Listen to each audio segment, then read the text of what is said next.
जय जिजाऊ जय शिवराय।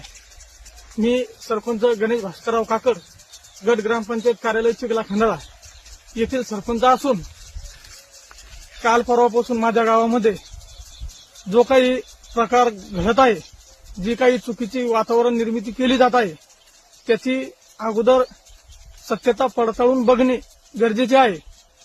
त्यामागील सत्यता अशी आहे की 3 तारखेला अज्ञात इस्मांनी त्या जागेमध्ये मधोमध छत्रपती शिवाजी महाराजांचा पुतळा बसवण्याला विरोध कोणाचाच नाही, पण तो बसवला अज्ञात व्यक्तींनी। त्याची जबाबदारी स्वीकारण्यास कोणी तयार नव्हते की बा आम्ही बसवला म्हणून।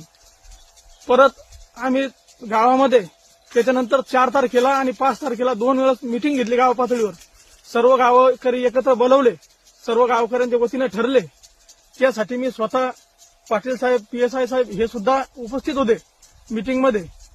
दोन्ही मीटिंगमध्ये बसल्यानंतर आम्ही असा तोडगा काढला सर्व गावकऱ्यांच्या वतीने की बा ही जी जागा आहे, ही जागा अंगणवाडीची जागा असून जिल्हा परिषदेची शाळेची जागा आहे, तिच्या शेजारी पाणी फिल्टर आहे व तिथे अंगणवाडीमध्ये लहान लहान मुलं खेळतात त्या जागेमध्ये।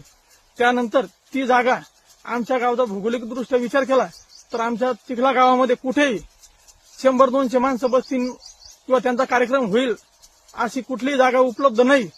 ती स्वतः जागा, ती एकच जागा असल्यामुळे मी त्यांना समजावून हेच सांगत होतो। त्यांना मी माझ्या वतीने ग्रामपंचायत आवारामध्ये एक, ग्रामपंचायत समोर एक आणि रस्त्यावर मंदिराच्या समोरून एक, असे 3 ठिकाणी स्पॉट पण दिले त्यांना व त्यांना सांगितलं की आपण रीतसर परवानगी घेऊ आणि आश्वारूढ असा पुतळा उभा करू।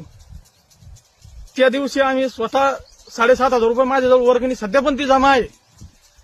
त्यानंतर त्या मीटिंग यांचा फक्त ह्या संजीवनी वाघ व तिच्या सोबतचे जे का महिला पुरुष आहे त्यांचा एकच हट्ट होता की या जागेवर बसेल पुतळा, आणि उर्वरित गावकऱ्यांचं म्हणणं होतं की ही जागा सर्वांच्या सुखदुःखाला कार्यक्रमासाठी कामी येते, तो कृपया करून पुतळा आपण योग्य त्या ठिकाणी बसू।